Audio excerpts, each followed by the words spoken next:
Hi guys, this is Jazmine in post production. I hope you guys have missed me. We are back with episodes on the main show. If you are a Patreon subscriber, you got your episodes. But for the main show, I wanted to make sure to get back on your airwaves. I'm actually going to be doing a couple of post production edits throughout this episode, namely because this episode was actually recorded at the end of April. It was recorded like I think I mentioned something about it only being a few days left in April at some point during this episode. So you will be hearing references to things that were going on at that time, including the April dating challenge. And I also mentioned that I'm working on a collection, which if you follow the social media, you now know the In the Streets collection just dropped last week. I so appreciate you guys for holding me down while I was working on this collection for you guys. Thank you to everybody who has purchased something from the In the Streets collection. If you have not seen it already, ListenToYourSingleFriend.com/shop. But thank you guys so much just for holding it down while I was doing my thug thizzle. But you will hear references to old things because this episode was actually already recorded at the end of April. So I'm going to do a couple edits and come in on top of stuff just to clarify or update some things. But thank you guys so much for supporting me. Please make sure to hit me up and let me know what episodes you are waiting to hear me discuss, what things you want to hear me talking about. I love doing the main show for you guys, and I love talking about all the things that we talk about. So please just let me know what else you're looking forward to hearing from me now that I'm kind of getting back in with doing the show. I am looking for sponsors. That's one of the reasons why this got put on the back burner when I started working on the collection. Is because I do this for free. I love y'all, but I do this shit for free. It is a lot of work having to record and then edit and then market every single episode. So I don't think I'm going back anytime soon to doing a weekly episode, but I would like to commit to at least 2 episodes a month for the main platform, but we'll see what happens. For me, the important part is getting out these topics and having these discussions and talking about the things that matter in our dating and love life and personal lives. So that's kind of where I'm at with it right now. This is just a quick post-production edit before the actual episode starts. So thank you guys again for all your support, and let's get into the fuck shit, okay?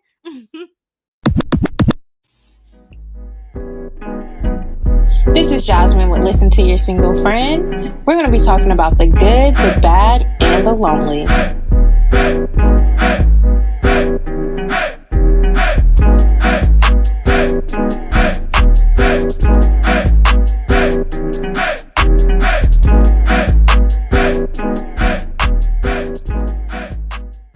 Hi guys, welcome back to the show.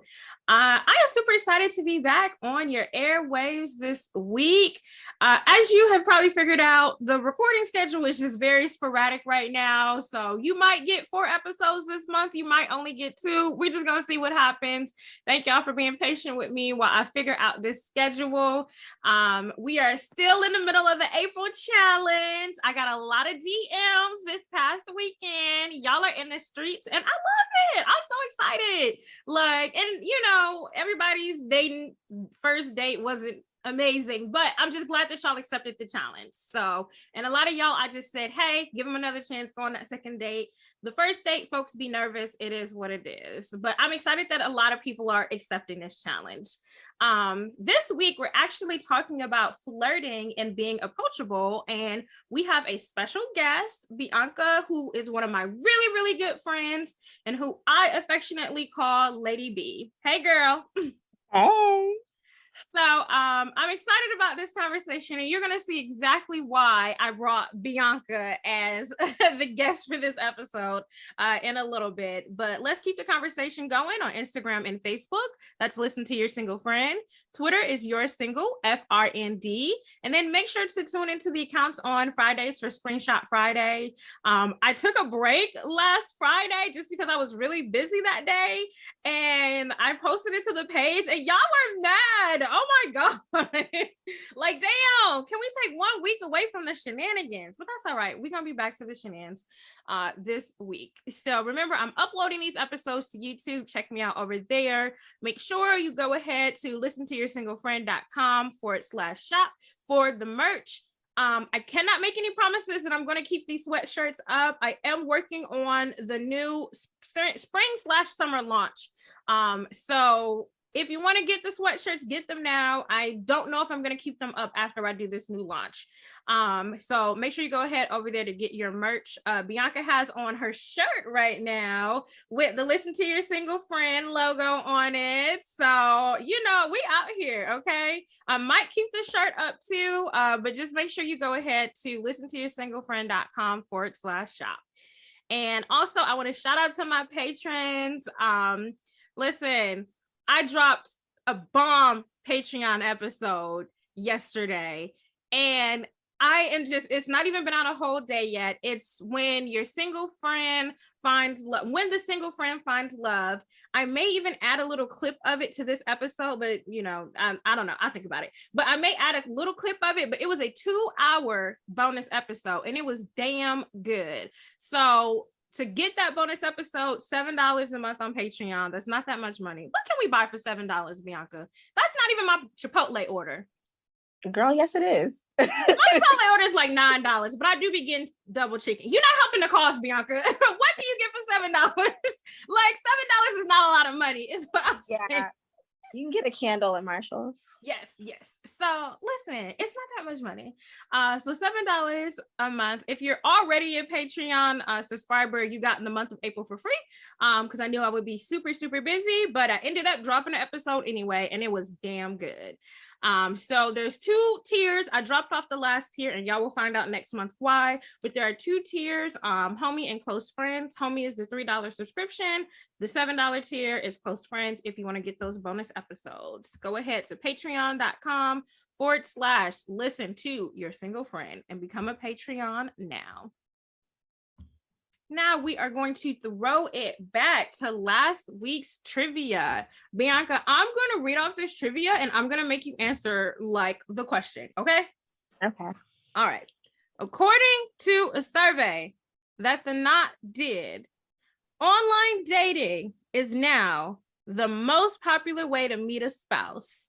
The top 3 connection methods were 22% of couples who said they met their partner online, 19% met through friends, and 17% met through work. True or false? False. Why? Because I feel like more people met online and last year. No, it's actually true. It's actually true. So online dating is still the most popular way. The other methods of connection were like church. I can't remember the other ones, but there was like, these were just the top 3, but there was multiple like options. And so the top 3 last year, or was this done in 2020? I think this was a 2021 survey. Okay. Because I look at it from the wedding side too. So I'm pretty sure this was a 2021 survey. But they said 22% said they met their partner online and 19% met through friends, which I thought was interesting because back in the day, most people were meeting their partners through friends. And then 17% met at work. Man, y'all be busting it down at the job. Exactly. Yeesh. I need to start it. Huh? Keep it classy. Listen, y'all be busting it down at the job. Good grief. I can't shit. What they say, you can't shit where you eat or whatever. I can't. I can't. It's too much mess. You're not getting in the way of me and my moonies, okay? At all. So, y'all know how we do. If we have a guest, we're going to make you play the hot seat game, which you have played with me in real life with drinks. So you should be used to this game, right? Okay. All right, so I'm going to set this timer for 1 minute. And so I'm going to rapid fire questions to Bianca, and she answers the questions, and we go from there. All right, you ready? Yep. All right. What was your last TV show binge? The show, The Ultimatum. Okay. What's your love language? All of them, but definitely gifts and quality time. Okay. What's your go-to karaoke song? Who Run the World? Girls. Beer, wine, or champagne? Wine. Wine me down, baby. Hey. If you won $1 million tomorrow, first purchase. First purchase, a bag. Okay. What's your zodiac sign? Libra. Okay. Which celebrity death still has you in your feelings? I'm not good with deaths, but I'll say Cicely Tyson. Okay. And do you feel like the quarantine or like COVID is over? It's like halfway, 75. Okay. Well, that's more than half. You said what? That's more than half. Okay. All right. That was your hot seat. So that was good. Let's get into what I like to call your relationship facts. So like car facts, but relationship facts. So tell us who you are, where you're from. You can tell us what you do vaguely. And then give us your relationship facts, meaning how long were you single? If you were in a relationship, and just give us the details about your business. Okay. So my name is Bianca. I'm from Northern Virginia, specifically Burke. So if anybody knows where that is, close to George Mason University. Most people don't know. I work in insurance as an underwriter. So if you're familiar with insurance or even financial lines, you'll know what underwriting is. Mm-hmm. Where I met Jazmine. Yes, that's true. And I would call them kind of hoe facts is kind of what she's getting at. Is like, so I was single-ish dating for in and out of situations for about 2-3 years. Mm-hmm. And most recently I'm in a relationship now. So anymore. Sorry, people. We love to see it. Okay. We're gonna get in a little bit into Bianca's what she call whole facts, because it's kind of what we're gonna be talking about in this episode. But thank you, Bianca, for sharing your background, and we'll get into the main show. All right, guys, now it's time for the quote of the day. I'm always going to start you guys off with some positive vibes. So the quote of the day is, self-esteem is made up of primarily 2 things, feeling lovable and feeling capable. So I like that. That kind of touched me. Yeah. Touched me. And a little bit when I was thinking about what this episode, because I try to tailor quote of the day about what we're going to be talking about, and when I was thinking about this episode, I was like, a lot of issues with flirting and being approachable. To me, it like narrowed down to confidence. You know what I mean? Yep. And loving yourself. And so when he said feeling lovable and feeling capable, this quote was by Jack Canfield, which you probably all have heard his name before, but he's actually the person who does chicken soup. So I have several chicken soups around the house. So when I saw who said that, I was like, okay, I love me some Jack Canfield. So he does chicken soup or whatever. So I thought that was a really, really good quote. So keep that in mind as we navigate this episode. Okay. Good one. All right, guys, now it's time for Goals and Goofies. And this is about to be some fucking shenanigans. So I have 3 things today to talk about for Goals and Goofies. So let me pull up this first one. Because it's only been a couple of days since the last episode, but it's just been shenanigans. Okay. So this first one these were 2 tweets from this girl.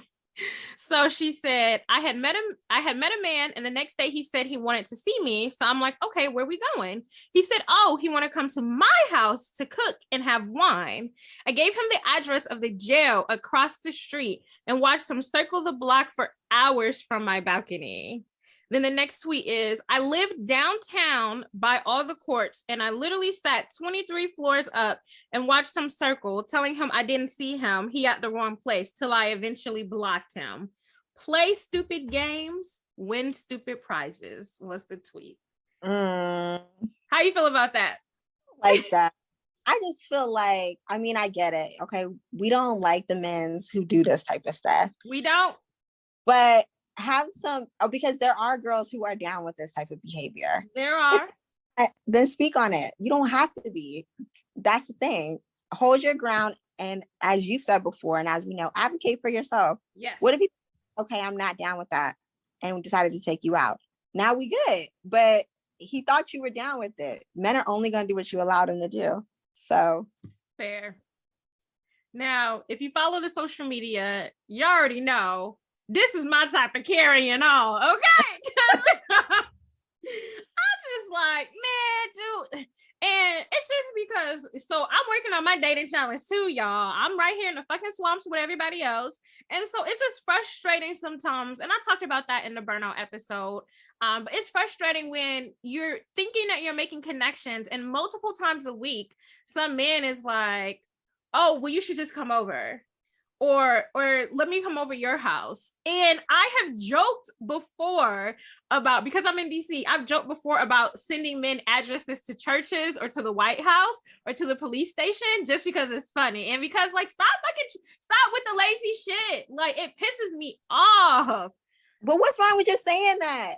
I do say that, but I still think it's funny that she showed his fucking ass. Like, damn, it's what I have been wanting to do. But I mean, yes, we got to be mature and blah blah blah, and just tell him.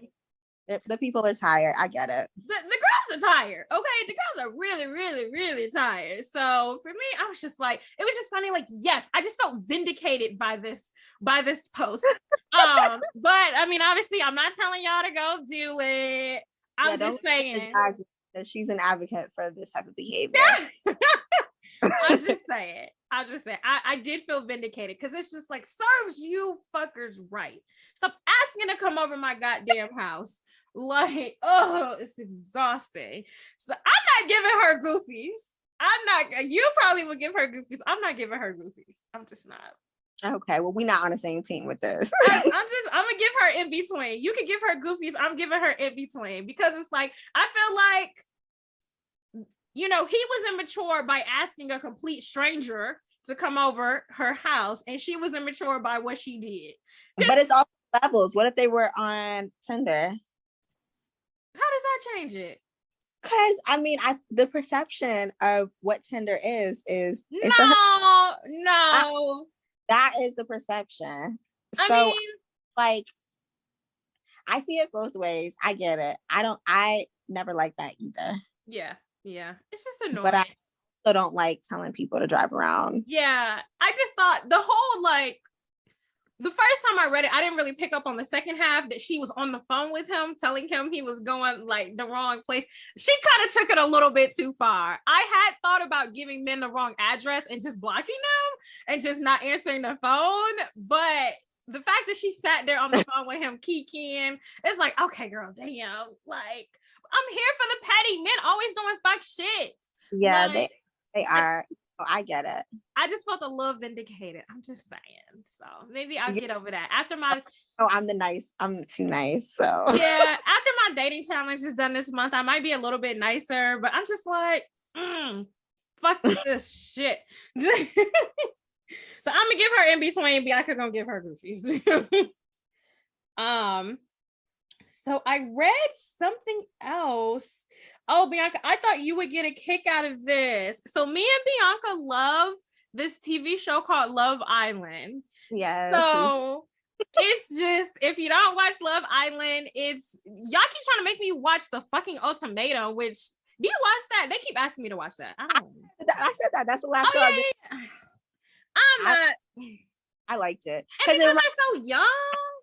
You know, but I would never do that with my partner. So people who do it are brave and good for them. But I feel like if you're a couple that know that's like, if you've gone into this knowing like we're just doing this for the notoriety, then I'm okay with that being a part of your marketing plan, getting on TV and choosing each other. All right, we're gonna do this. We're gonna flirt with the other person, and then we're gonna choose each other at the end of the day.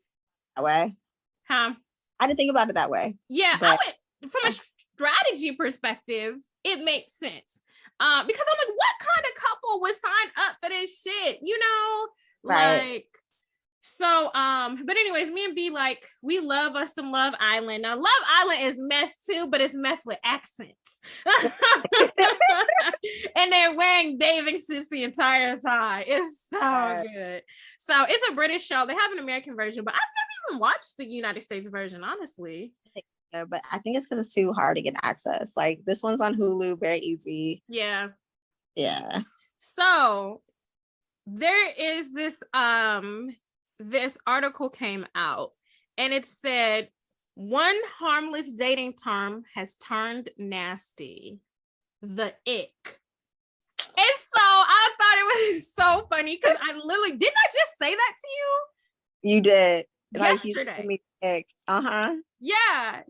Yesterday. I was like, he gave me the ick. So the gist of the article is that people are taking the ick too far, and they reference Love Island in this article. So it's by the Sydney Morning, how do you say that? Herald, Herald. Herald. It's a British publication. Okay. And so it said one harmless dating term, the ick has turned nasty. So basically, they didn't took the ick too far, because I do know, like, my little cousin is watching Love Island and she's in high school. So a lot of people are catching on to like the Love Island game and they use the words. So apparently on TikTok, people are taking the ick too far. So they're saying stuff like, he was scared of scary movies, so he gave me the ick. Or he tried to hold my hand on the first date and it gave me the ick. So apparently the girls are taking the ick too far. And it's like, why can't we have nice things? Like, why? Like, well, I do like the ick though in regards to dating, because I think a lot of men out here give that vibe and they need to know exactly what they are doing. And so I think it describes them perfectly. And the ick is describing turnoffs for those who are trying to understand like the context. It's like, he gave me the ick, he turned me off. So I was talking about a guy to Bianca yesterday, and I was just like, you know, I was telling her how I wasn't really interested in going out with this guy anymore because he gave me the ick. And what I was describing is that, you know, in general, I don't think I'm interested in him. Some things that he did, I don't think we're compatible. I'm just a little bit turned off. This researcher basically said, it's a one-sided strike first attack as a way to keep yourself out of possible hurtful situations. It may be that we are finding anything and everything to justify something out of fear of commitment and fear of intimacy. And I was like, ooh, she took that, you know, real deep. Deep, yeah, but I don't agree. I feel like, I mean, there is a level of, I feel like when you say the ick, it's a level of protection. So yeah, you might be fearing what she's discussing, but it's also like, especially as you advance in your dating career, right? It's like, this is a non-negotiable for me, so I don't have to deal with this. Like, I've seen this before. Like, I've seen the man who hits me up and asks me, can you come over? Yeah. And that gives me the ick. When men ask to come over and chill, I get the ick. Exactly. You know? I think it's just guarding yourself. It's levels to the ick though. Like, according to this article, people are like saying ridiculous stuff. Like, oh, he tried to hold my hand and he gave me the ick. And it's just like, okay, you know, like, I think there's levels. Sometimes I'm going to post this on the page in the future, but it's like, I've seen these posts or whatever, like, what's the pettiest reason you stop talking to somebody? And we all got stories. So that's kind of what it reminded me of. It's like, we do have petty reasons why we stop fucking with somebody, but I just brought that up because me and Bianca love Love Island. And I literally just was talking about the ick yesterday. So I love telling people that they're giving me the ick. Like, I just love the whole idea of it. But, you know, basically, don't kill the vibe. Don't overuse it. Like, we like to have nice things, and people just kill shit. That's why I don't like TikTok like that. Like, I just feel like people take stuff too far. I do not like. People do not understand how much I don't like TikTok. Like, I will never post, but I love the view. I just can't. I just cannot with TikTok. All right, so this last one is gonna be interesting. So this just happened, I want to say earlier today.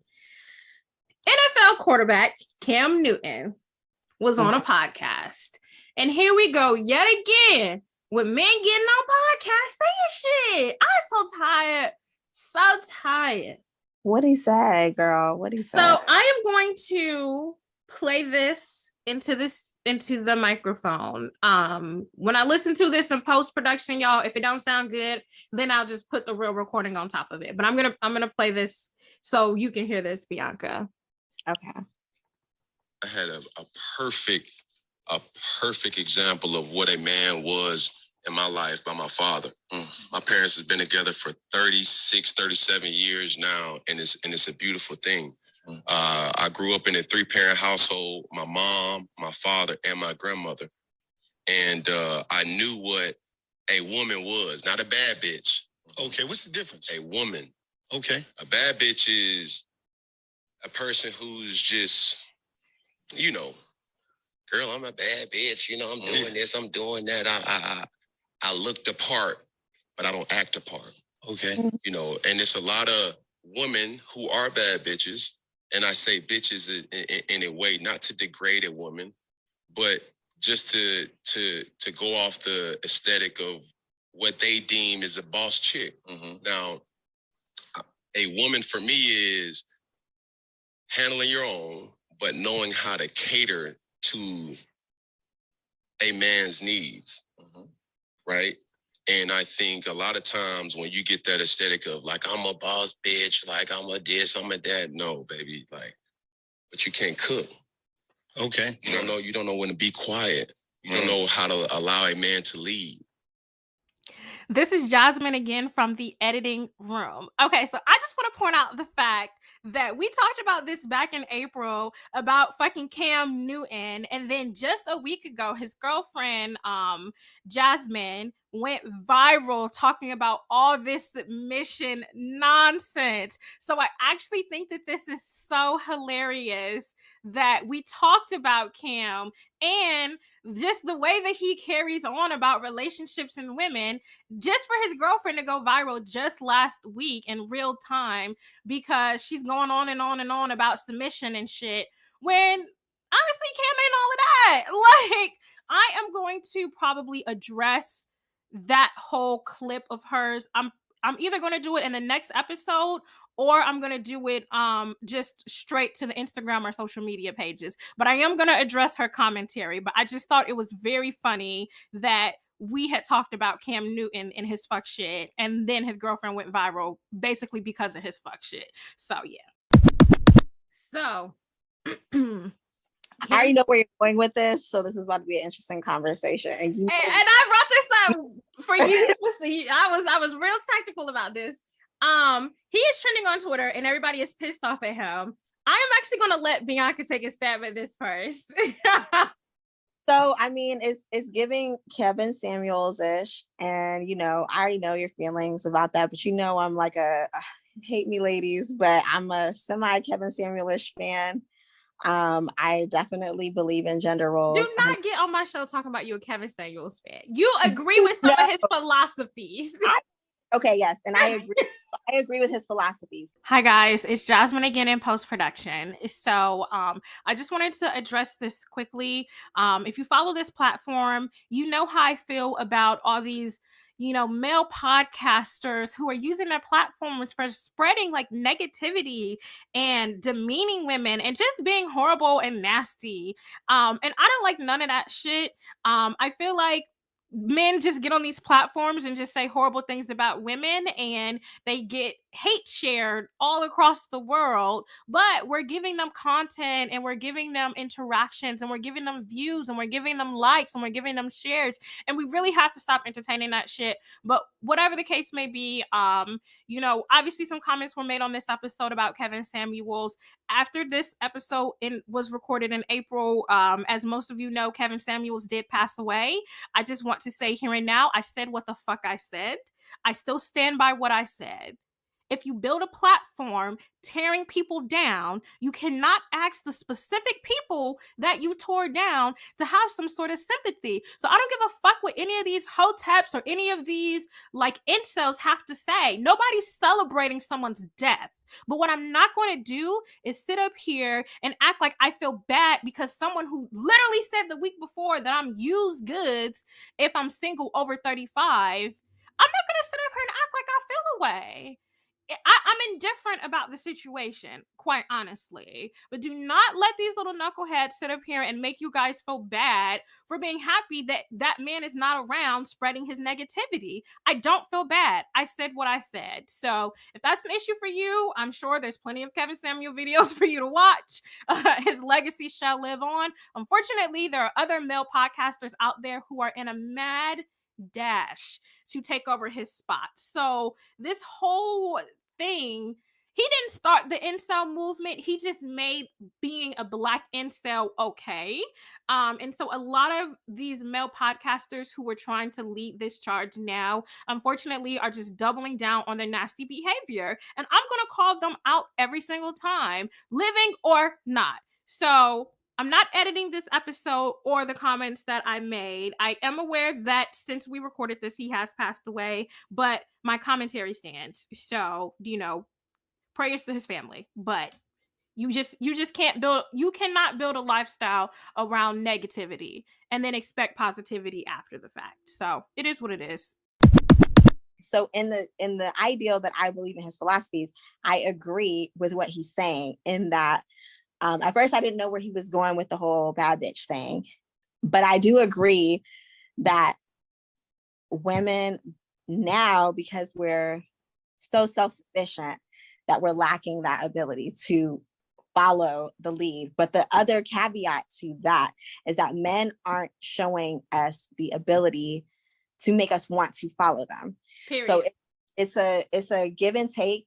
And so with the success of women, we're not finding that we want to follow a man who's maybe doesn't have goals or isn't comfortable as financially, or matter of fact is not an alpha male, he's a beta, things that cause us to have to exude our dominance, right? Mm-hmm. So it's levels to it, and I can understand what he's saying, because the Instagram forum is, okay, I'm a bad bitch, I look good, all I gotta do is look good, I can get in a section, blah blah blah. But it's also like, what are you bringing behind that? So I understand both parts. Jazmine is very like Black and white, but I do believe with those ideals, so I can understand where he's coming from. Hate me. No. So I actually agree with majority of what you said. The issue is that he nailed it down to, you can't. For me, the thing, I was like, okay, well, you grew up in this household. He didn't. Well, for starters, he couldn't really explain what a bad bitch was, and I'm just like, I was just like, okay, where, like you said, where is he going with this? Because they're bad bitches that can cook. But so my issue is the way he was defining this was just so like archaic, and it was just like, I mean, you can't cook and you don't listen, and it's just like, why is my womanhood my ability to cook? And somebody put in the comments, you're a fucking billionaire, millionaire, why don't you hire a chef? Like, but it's also that, the interesting part is you don't mind laying down with these girls, you don't mind having them come to all your parties, you don't mind having them be around. So these are the girls that you're around a majority of the time. Why you can speak to this topic. You're not going to the places where the educated women are, because those women aren't like chasing you. We ain't at the club. Well, we do be at the club sometimes, but not all the time. Yeah, but so that's the caveat to what he's saying, which is unfortunate because those are the women who are around him. The bad bitches are the ones that you're fucking. Let's just be real. It's giving Madonna horror complex. I'm gonna do a whole episode on Madonna horror complex, but this is a prime example of men like that whole idea of lady in the streets, but a freak in the bed. Like men will fuck on hoes all day, but they think they deserve this virginal. It's also called the virgin horror complex. They think they deserve this virginal type aesthetic of a woman. You know what I mean? Front facing. But they will fuck hoes all day.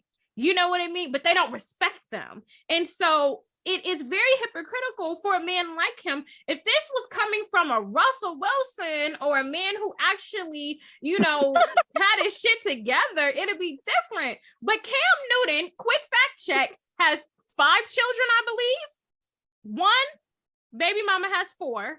And the other one, he had 2 women pregnant at the same time. So his baby mama was pregnant with the 4th one. She had all of his prior kids. So he only had 1 baby mama for a long time.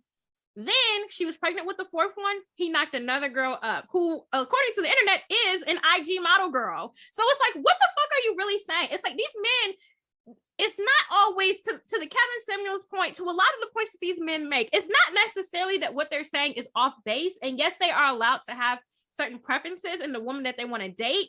But it's the fact that that is not showing up in your real life. Like, right. That's not really what they're practicing. I mean, they want to be around. They want those girls to be on their arms. They want those girls to. They want the eye candy. But I guess the point he's trying to make is he's not trying to build with those girls. So, but he's still fucking on, and that would have been a great, you know, like thing for him to discuss. But it's just given like, I need my woman in the kitchen and to tell me what to do, and I want to be able to tell her what to do. And you already kind of made that point that I was going to make is about leadership, and especially in the Black community, we have this thing about submission, and I don't mind being a submissive woman. It's just like Jill Scott said, if you can tell me what to do, you can tell me what to do. And every man can't tell me what to do. And I feel like, I'm not generalizing, but just in my experience, I feel like a lot of Black men walk into situations and feel like, I am man, hear me roar. You need to submit to me because I have a wiener. That's it. Not because I am leading you somewhere. Not because I'm educated or I have this going for myself or that. Not because we're going somewhere. You need to submit to me because I'm a man and because I said so. Yeah. And that don't work for me. And honestly, it doesn't work for a lot of women, which is why a lot of men are finding this whole issue with, you know, Black women with attitudes or that whole notion. I mean, honestly, as a man, you should want to prove that you should be able to lead a household, be able to lead a family. That's that should be in you. And if you can't, that's your problem. Yeah. Like, that's the problem. So I think that's where we have a lot of issues with, you know, the back and forth with men and women and the power struggle. That's good word. That's exactly what it is. It's unnecessary power struggle. You know what I mean? Because they walk in thinking you're not going to submit to me because you're hard-headed, and I'm walking in like I'm not going to submit to you because you ain't showing me nothing to submit to. So you're already both walking in with your guard up. I feel like we just had a breakthrough, Bianca. Power struggle. That's exactly what it is. But it's like, you know, and I have told my man this, like, it's like, you know, I honor your leadership. And when you show those qualities that make me want to follow you, then I don't mind following you. Right. But when you don't show those to me, then we have a problem. And understand I have the ability to lead too. So like, let's be clear. Yeah. But I want to be led. That's the thing, is like naturally women want to, I feel like personally, women want to follow somebody like a man in like, you know, that type of relationship. They want to follow the man and help them and build with a man. Yeah. That has a place to go, like you said. Yeah. We want to, and I'm going to do an episode on the whole femininity and leaning into your feminine energy and stuff like that. But man, it makes a big difference when a man comes in and shows you that leadership ability and you're like, let me fall back, actually. Like, I don't have to do all of this. It's a little sexy that you making me follow you, and I don't got no problem with. I don't got to worry about that extra stuff. Like you take it. Thank you so much, baby. What you need? Period. Oh, okay, I got that for you. Period. Like, Absolutely. You want food? Maybe I don't know how to cook, but I'm gonna look on TikTok and get a recipe. I'm gonna order and hide the shit. I'm gonna just hide the bags. I'm gonna put it in, my own cookware to make it look like I did it, But that's the thing. You're taking that leadership in for me, I know what leadership looks like in a relationship that I want. I want to be unburdened. I have a lot of shit going on and I want to be unburdened. So going to take my car to get gas and get maintenance, doing the little shit, making sure I ate today. It's the little shit that gives me time to say, you know what? I didn't have to worry about dinner today because you sent me dinner. I'm about to come over and take care of you. You know what I mean? You're freeing up time emotionally or actual real time for me to focus on leaning into that. But that's how I feel about it. And I love it. The lean in. Yes. Lead so that we can lean in, guys, please. We be wanting to follow.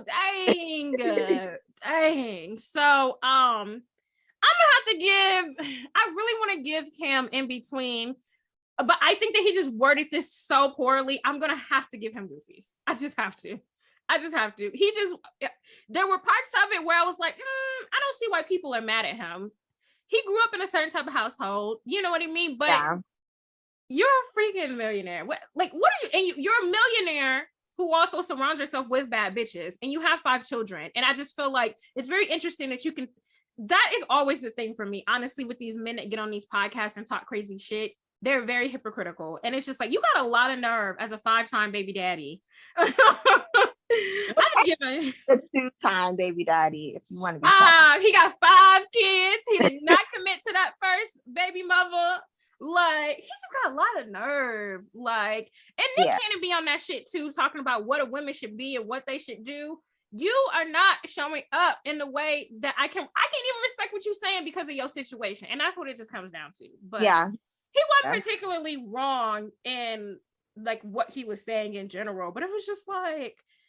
But I think though the thing is owning how you participate or contribute to this type of behavior, like the behavior that you're talking about, where women just think that they gotta look. So what are you doing to contribute? So had he taken ownership and said, you know what, I don't mind being around these type of girls. Like, matter of fact, they can come to my section all day. Yeah. But type of women I want a wife. No. So then I think that would have been the hypocritical using, because it's like, oh, you don't mind being around me when I'm posting and I'm in your DMs and I, sign a non-disclosure to be at your house. Ooh. But so it's. But let's talk about it though. I don't feel like he's being fair either, because like bad bitches can cook and they can be told what to do. So it's just like, I just don't understand. Like, I just don't understand. I don't, it's given, like I said, it's given Madonna whore complex, because it just seems like these girls who are owning their sexy and owning their sexuality, he's judging them in a sense, because being a bad bitch does not mean you can't cook and you don't listen. Right. You know what I mean? And so it just seems like, it's almost given like you're just mad because some of these women like don't let you do what the fuck ever. Like, AKA, you and your four kids with the one girl and then your one kid with the other girl. Like, no, they don't listen because they're not having that bullshit. Like, I'm gonna have to give Cam goofies, but I mean, in a general sense, I like Cam Newton, but I'm just tired of niggas on podcasts. Honestly, please just stop. They love it there. I'm tired.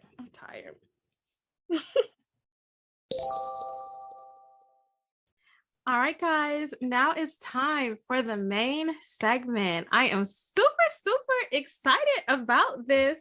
I brought my good friend Bianca to this show for one reason only. Bianca is a fucking flirt. I have seen her ass in action, and it's just like it's marveling watching her. And she wants a guy's attention, she will get it. And we are not getting Bianca in trouble. We are talking about her past life prior to her man. So I need to put that disclaimer because I don't want to get no text messages tomorrow. But we're talking about her past life before she was in a relationship.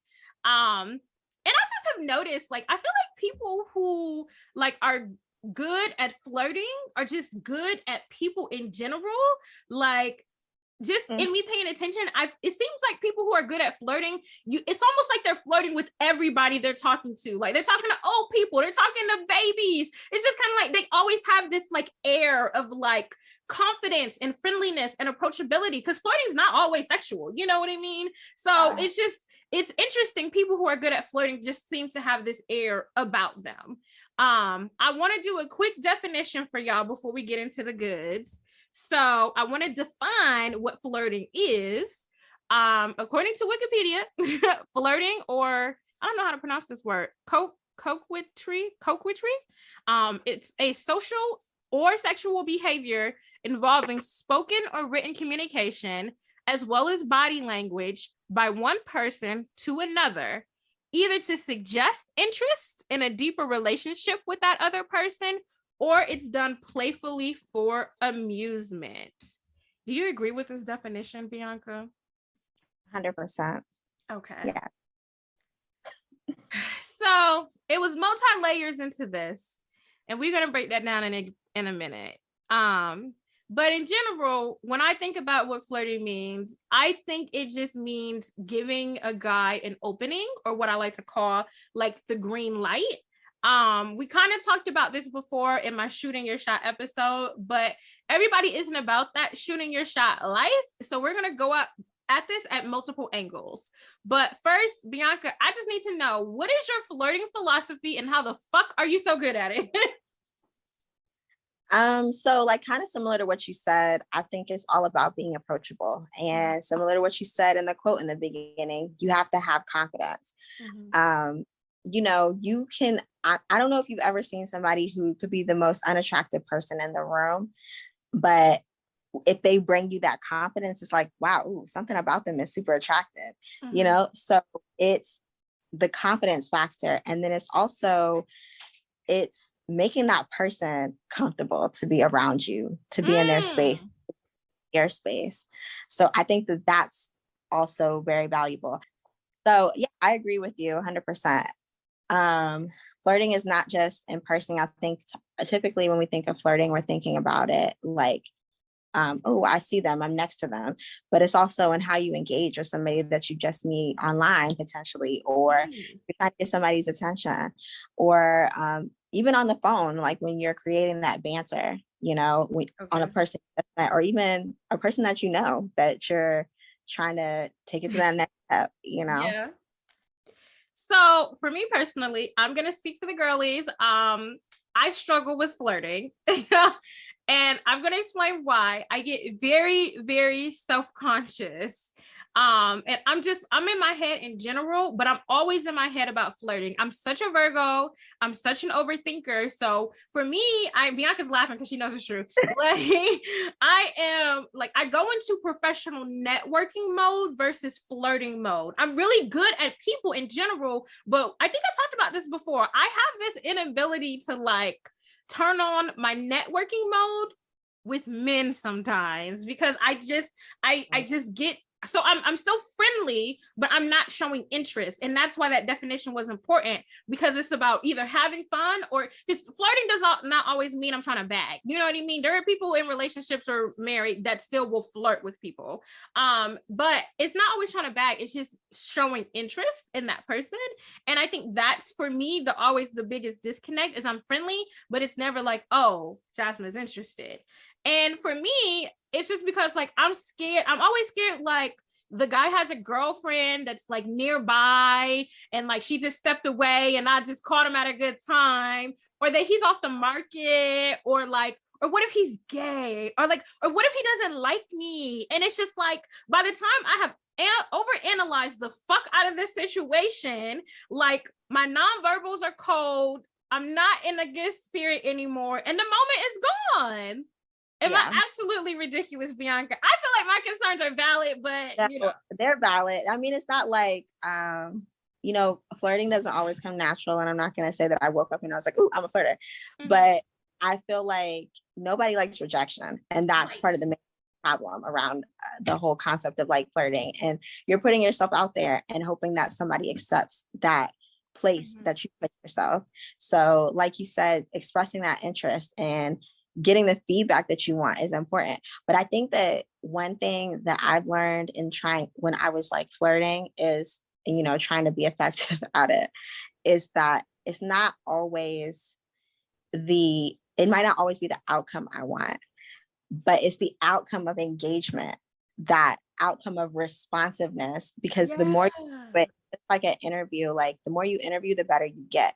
So the more with people, right, I get better at that interaction. I get better at that banter, whether you reciprocate it in the way that I want. You know, sometimes like everybody's been flirted with before. So have you ever been flirted with by a man where it's just like, okay, he's trying really hard. Like I can respect this, but it's also, sorry, got to friend zone you in a respectful way. Like, sorry, respectfully. So it's like, people can always recognize when it's like, okay, she put her best foot forward. Oh, she kind of a little work, but just not. So I think that just being able to get comfortable with putting yourself out there, even if it's not the response you always want, is where you have to get to, being okay with that. Let's start there.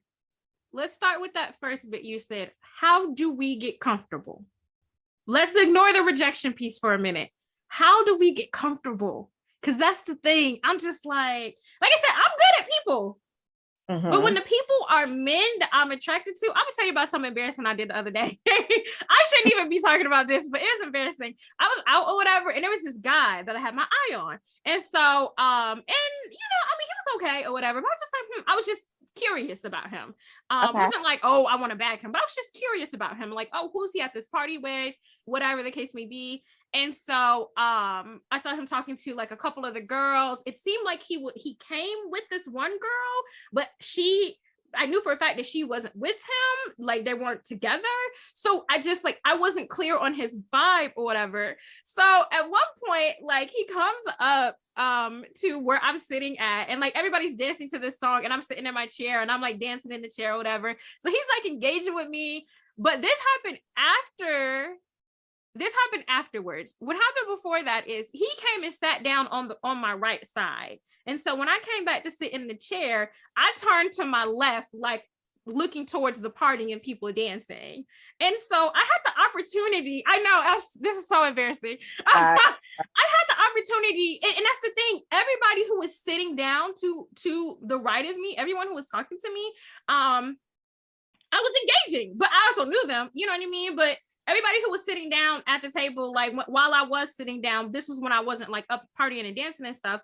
Everybody who was sitting down next to me, I was engaging with. So I don't know if he may have seen that and like thought it was safe for him to do so too. But like once I was on the dance floor for a second, and then I went and I sat back down in the chair, and I just turned the complete opposite direction, and I just felt so dumb. But I psyched myself out.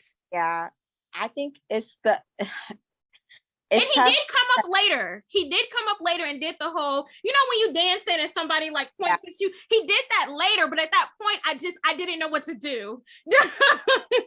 So and people were looking. See, that's the thing, is that you kind of have to put yourself in a bubble, whether it's on the phone, whether it's in text. It's like, it's me and it's you, and I don't care about whatever else is going on. I think that, and then kind of similar to what Cam Newton said, I'm a bad bitch. So if you don't want to experience, and I call it the Bianca experience, that's on you. But this is going to be a good experience for you. Yeah. So it's like, ultimately, the main thing in flirting is selling yourself. Yeah. And you have to be confident in what you offer, no matter what it is. So the part of getting comfortable is being confident in what you have to offer, not comparing yourself to anybody else, but I offer this and I know I can offer it. Fair. Yeah, bitches was shook. I was so embarrassed about that. Bitches was just like, I just didn't know what to do. I'm just like, oh, I've been looking at him, but like now he's finally next to me, and I'm just like, I didn't say anything. I'm so fucking embarrassed. Time to start dancing with him, or say, hey, like, you've been over there the whole time. So now you finally coming over here to sit next to me, or spicy. I can't. I'm not about it. I would have just, what I would have said, hindsight is 2020. I would have just been open, just be like, oh, what brings you here to this party? How do you know so-and-so? I see you came with these people. Are these your friends? Because that way I could find out if he was dealing with that girl or not. You know what I mean? Yep. That's what I would have said. So got to be comfortable with not caring about that situation either. You know, Not my job. It's your job to advocate for your situation. It's not mine. Bianca, you're gonna get me dragged. You are about to get me dragged. It is your responsibility to advocate for your. I mean, you gonna get me dragged, but it's okay. Y'all see why I brought her, right? This bitch is ruthless. No, that's fair. That's fair. You're right though. Like, I think I just like I said, I think I tend to like psych myself out, and I'm just so worried about everything. And I also think that one thing that I do is when it's a man that I might be interested in or attracted to, I stop treating them like a person. And I kind of like pedestal them. Yeah, I've seen you do that too. You get so into yourself that you're just, it's almost like you're disappearing. Like, it's like I see your light kind of dim because it's like you feel uncomfortable. Yeah. I told you I'd be in my head. You guys can see she talks so much. So it's like, how can that light dim? But it happens. So it's like, it does. You know, it's something you have to continue to work at. It doesn't come immediately. Child, the ghetto. So we talk about being comfortable. A lot of that comes down to just being confident and the whole nine. I think liquid courage helps. Like, I think that all things with liquid that is in us. You said what? We can do all things with liquid that is in us. Yeah, whatever. I think that liquid courage helps bitches be a lot more bold. You know, it for me, it helps me. Like you said, like I get real inside my head. You know what I mean? And I feel like sometimes, like, unfortunately, when I'm inebriated, I'm less in my head. I have less time to all those things I listed off. That's normally what's running through my head at any given moment when I'm interested in a guy. And when I've had something to drink, I'm just kind of like, fuck it, turn up. Who you here with? You know? It doesn't matter. Anything goes at that point. Yeah. And so you said something that reminded me. So I mean, this is something that I've struggled with a long time. But so for me, and I will say, like, I'm not an extremely awkward person. It's just when I am interested and I see a guy I'm interested in. When a man is flirting with me, you know, I'm a chatty Cathy. You know what I mean? But a long time ago, I was talking to one of my girlfriends, and she was like, she told me, and maybe me and Bianca can do this and we'll TikTok about it. But she was like, I'm going to bring you to a bar one day and we're just going to test out your skills. And she was like, she said this almost verbatim, that she was like, you cannot be focused on what's going to come from flirting and from these conversations. It's just doing the action. Right. That's what I said. Like, it's just, it doesn't matter the outcome. If you're focused on what the outcome is and hoping that it goes your way, then it's just being in that moment and acting on it. The more you do it, the more comfortable you get. Because you want to know what? Men have mastered this. They have. I know everybody's been out and then seen a guy who came up to them and you thought you were it for him. Mm-hmm. Later, he's in the next bitch's face. And it's they're constantly shooting. They're constantly shooting. Exactly. So it's like, you just got to be okay. Yeah. It's a part of life.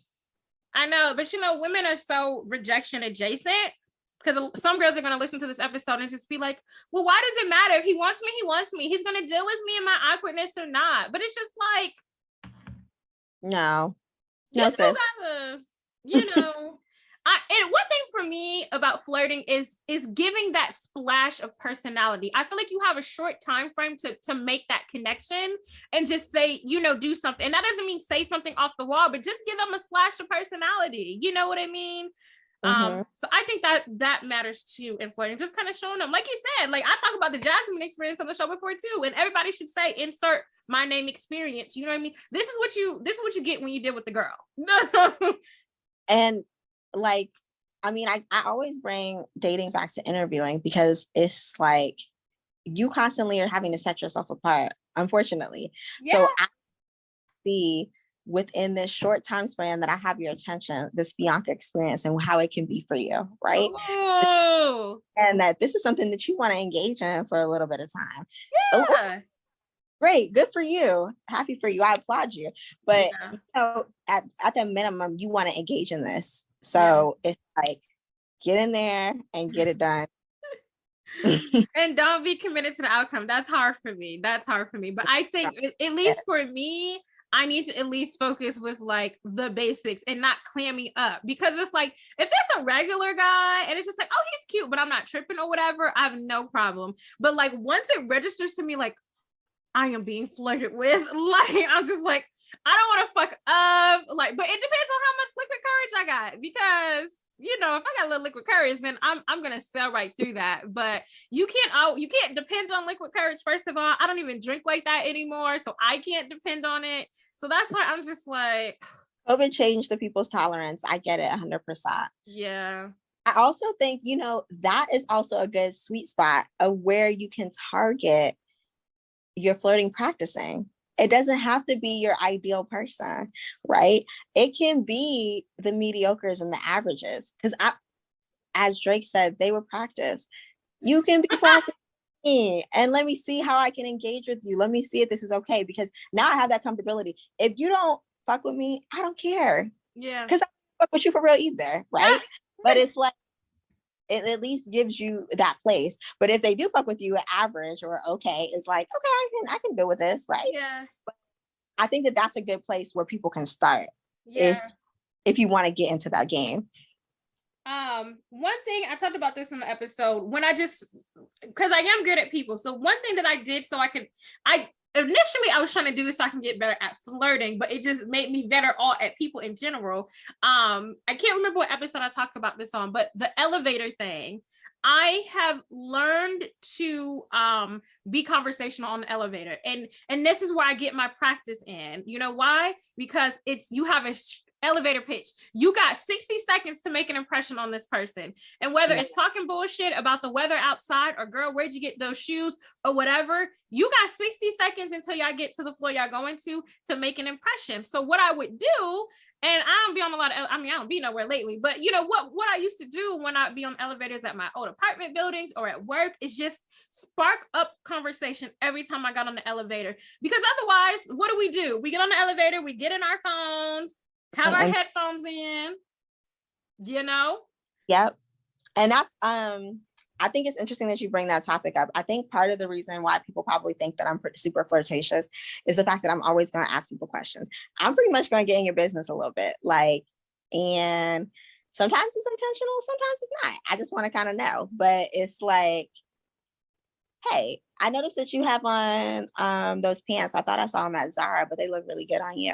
Okay, cool. Oh, now he feels like it's a compliment, but it's also we're having a conversation now about where you got those pants from, you know? That was good. I need to write that one down. I told her she's fucking good. You struck on something, and I've been having this conversation lately, and I want to do some content on this, but women do not give compliments enough.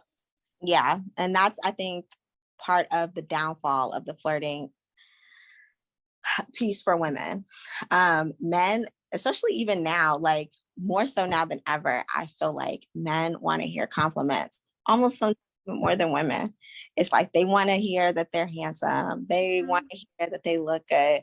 They want to even hear that, oh, you did this so well. You picked this up so nice. Oh, you handled that so great. Like, or, you know what, the way you walked over here was so sexy. Like, they want to hear these things because it boosts their confidence and then also boosts their ego as a man. Like, oh, which they love. Yeah. Yes. And that's what they like. So I think also when you're trying to break that ice, if you're approaching someone, or even if someone like comes next to you, like for example, Jazmine's situation, I like your shoes, those are cute, where you get those from? Or anything, noticing anything that catches your eye, but it has to be quick because you can't be staring at somebody awkwardly. Nobody likes awkwardness, right? But it's like whatever catches your eye first. And sometimes honestly, it doesn't even have to be a genuine eye really, but it's like that shirt is nice. It could have been, it's not even your favorite shirt, but it's just whatever you notice that stands out for that person is what you should speak on. Because I don't know this world who doesn't like a compliment. And see, this is the thing. This is in Bianca, because Bianca does this with everybody. She does, and that goes back to my earlier point. She does it with women too. Like she does it with anybody. But Bianca is a very observant person. And I've told you this before. You are very, very observant, and you'll say things and just be like, "Oh, did you notice Bubble?" And I'm just like, "Dang, I've been sitting next to so-and-so for 5 minutes and I didn't even, like," and she would just come up and be like, "Oh, you changed your hair." You know what I mean? And they only cut 2 inches off, but she noticed, you know what I mean? So that is one thing. Like I try to pick up on the Lady B-isms, but I think the one thing you should think about, like also when you're thinking about flirting, is connecting. Like we're here on this earth to connect with people. Yes. So when I compliment you and I notice something about you, it's building that connection. It's building that rapport. Yeah. That you now feel comfortable to, set the stage of let's talk, chat a little bit. Let's kick it. Right. Like speaking to your point about like compliments, right? Another thing I don't think women do is kind of like that little role switch. Like outside's changed a little bit, right? So go out now, especially in the DC area, is a little bit different. Like, the men's aren't outside like they used to be. Sure ain't. So it's different. But if you get into a position where you're seeing somebody attractive, and I know Jazmine's probably gonna hate this for me, but like somebody who's worth it. Hey, what are you drinking tonight? What head turned immediately, because that sets you apart from all the other women. I didn't say it, buy a drink. Yes. If it's have you bought the drink, Bianca? Yes, I have. So but you just went up to a guy and said, "What you drinking?" It's for the top tier. It's not for everybody. It's for the top tier. Okay. So it's for the man. You have to feel very, very confident, because if you don't, like, if you can crumble easily in this situation. I will deflate. And in that situation, though, I'm not gonna lie, he was like, "Oh, I have a girl," but he was like, "Man, if I didn't have a girl, I would be totally interested in you. I wouldn't have minded getting to know you." Oh so my gosh. Yeah, so it does set an impression. And then he was still trying to continue conversation with me, because I think it was like, "Oh, well, I got a girl, so if you down, and get up." ghetto." But the point I'm making is that, like, obviously you reserve those little tokens for the worthy ones, those who are worthy. That is my biggest fear, Bianca. That is my biggest fear personified.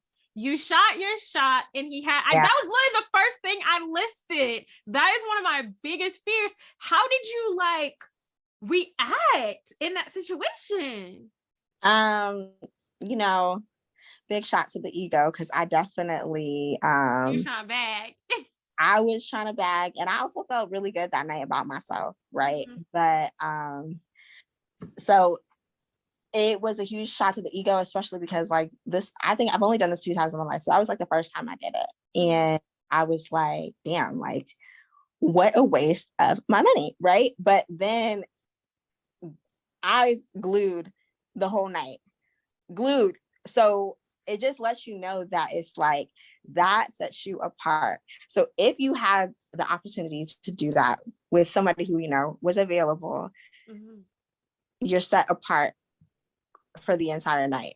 But obviously, like, I'm not about to engage into something like that that's meaningless for me. But So he let you buy the drink first and then told you had a girlfriend, or he told you when you asked what he was drinking? Yeah, he told me when I asked. So it was, but I didn't want to be like, "I'm buying your drink no more." So I was still me be like, "Okay, never mind. What about your friend?" I'm super nice. I'm too nice. So I just you gotta follow through with that. You gotta commit, because now you look like an asshole. Exactly. I maintained my class, and I was like, "Okay, make sure it's real." I know that's right. I know, ain't no top shelf, bitch. Ask your girlfriend. Right. But it's always left to this flirting game. Man, that's serious. That is just like my worst thing. I'm just like, what if they have? I mean, let's keep it real. All the quote unquote good ones. Sometimes I'll be feeling like all the good ones taken, but the pandemic didn't drop some people out of relationships. So I'm kind of waiting for that batch to heal from last year, and then I think we're gonna get a new batch this summer. So like, I think so too. 100%. I think that a lot of people are about to pop out for the summer. So ready to get got. You better be there for cuffing season. You better be getting yourself together to get cuffed for cuffing season. Period. And this is why we doing this, because we got this dating challenge going on, and I'm trying on the apps, but I am going out a little bit more and I'm wearing a little less hunty. So I got to get this flirting game together. One thing we've been emphasizing is, and even for me, I always think of flirting as verbal, but per the definition and the things we discussed, it's also can be written form in body language. Yeah. So let's like do some scenarios, like, and just kind of like not role play, but just kind of like figure out like what are the girls supposed to do? Because we're talking about not only just flirting and shooting your shot in theory, but how do you look approachable? So my first one is at a kickback, similar to the situation that I was in recently. At a kickback, I walk in, I'm at my friend's house or friend's apartment building or whatever, and there's maybe 20, 30 people tops, but it's a small space. Mm-hmm. How do I make myself approachable in a kickback situation? I just think it's always important to come off friendly. Friendly people with smiles, who are engaged in the kickback, who are kind of, participating, kind of flowing about the room, is making yourself visible, but also at the same time being authentic. I think that nobody likes anybody fake. So remain true to yourself, but be in a present space of, you can talk to me. Yeah. Like, also maybe introducing yourself to a couple people, like you're not interested in. Be there, like that might be a female who might be next to, like, hey, I have never seen you before, did I go to school with you? Or how do you know such and such? That allows you to be a part of the conversation that this said guy might be a part of. But I think laughing, smiling, yes, having that aura of good energy, like, I can talk to this girl, or she doesn't seem like she's about to give me attitude. She seems like she's here for time. She seems like she can have a good conversation. She seems like somebody I want to hang out with. Ultimately, anybody who flirts with us is somebody you want to hang out with. Somebody I want to, somebody who can hold a text conversation, who's not giving me one word answers. Can you do that? Most people cannot. Yeah. I think I'm pretty good in smaller environments. I feel like that's where I shine, because I can work a room very well. And so he threw me off when he came and sat by me. For the most part, I work a room very, very well if I want to. And I will end up meeting everybody and making all the friends, because I'm real quick to be like I said, oh, how do you know the host? And then that's a whole conversation. You know what I mean? But I think you also said something around like body language, right? Yes. So I think that's also a thing of approachability too. I can seem closed. I don't know how you position yourself when he came next to you, but maybe adjusting yourself so that I'm now more open to left and right. Like, or even turning and saying, oh, hey, continuing my conversation over here, right? So, or, oh, hey, let me touch your arm. Like, nice to meet you. You be touching people? It depends. It's like, it's all in the vibe you're trying to give off, because, physical contact also gives somebody a level of approachability, comfortability, because that's what you're trying to make that person comfortable. But just a light touch, like, oh, hey, how are you? Now, but I acknowledge you, but I'm back over here. Right. Okay. Touching people. That's new territory. We're just getting out of COVID. I know the people don't like it. I get it. I'm good for a little arm touch with a guy I'm having a conversation with. And I'll just be like, boy. And then I just like, put my hand on his arm or whatever. Just like, you tripping, like I love it. Listen, don't listen to this episode thinking I ain't got no game now.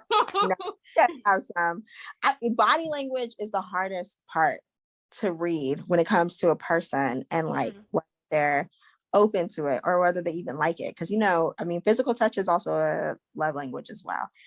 You even like, but the slight gesture I think is still okay. And they talk about turning your body towards that person shows them how, literally, like you said, having open body language, like all of those things makes a difference. But yeah, I think with kickbacks are a lot easier for me to navigate.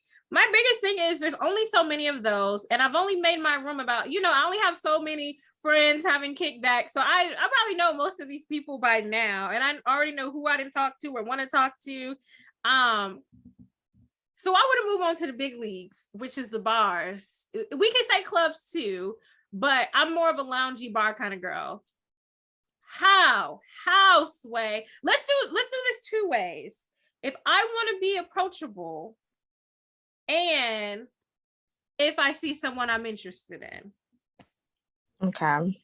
Or period. I see someone I'm interested in, period. But how do I like show him like you can come talk to me without me having to do, because I don't want to do all the work. Right. Okay. So I mean, and I think that also you should add, what if someone's flirting with you that you actually, if they approach you, now how am I flirting back? Right. Because that Give could us also that. So I think that if someone is that you want to get their attention, right? They're in the hookah lounge, you want to get their attention, it's eye contact. Like, I need you to see me, right? And it's not that I'm doing the most, like, I don't like the ghetto, so it's like, no, we don't do that, we're adults here. But it's like classily making eye contact, looking away. I see you again, making eye contact, looking away, purposely being in their line of sight. So there's, I see this girl, this woman. Even if you're sitting down, like crossing your legs, smoking hookah in a very classy way, just exuding that confidence, but looking at them, not staring, glancing slightly. And I mean, honestly, sometimes I've been like, come here, and they will come. It just, you say that, or you signal it? No, it's just signaling. But that is extreme level of yeah. We go amateur level. We'll bring you back for the pros. Yeah, but I think that the beginning stages is eye contact. Eye contact, and again, like I said, if they're at the bar, you can, I know women, we don't want to buy our own drinks, right? But you can go up next to them and buy your drink constantly. And then now I'm starting a conversation with you. Oh, what did you get to drink? I don't know, like, because I normally like this. Because sometimes, now, unfortunately, the men are waiting for these women, waiting for us to sometimes start like, they don't want to play. And that's what irritates me about the Kevin Samuels era, and dominate when they want to dominate, but they still don't want to play those traditional roles of approaching women like they should, right? They still here, and then they like, it's confusing. But eye contact. And then, like I said, if you're gonna go up and begin the flirting, it's conversation, finding something that we can be common on. Oh, how often do you come here? This is my first time here. Maybe it's not your first time there, but she's saying to lie. Pretty much. What music do you listen to? Do you like this song? Are you here with your friends? Oh, my friends are over there. Is it somebody's birthday that you're celebrating? What are you here celebrating? Why are you out today? Did you have a long day at work? I'm here for happy hour. Or just trying to find that common ground if you are engaging in the initial flirt contact. Okay. If you're waiting, you got to be okay with sometimes they're not going to approach you. And we don't know, right? They could have a girl. They could think you're very attractive, most attractive girl in the room. That's true. But they could have a girl. You don't know their situation. They could have just broken up yesterday. Like, you don't know their situation. I could be walking in the door in the next 5 minutes. Right. So it's just being okay with the potential rejection. Now, if you get to a place where you have gotten to a place where somebody does approach you, right, and you're uncomfortable with flirting, being friendly, being jovial, being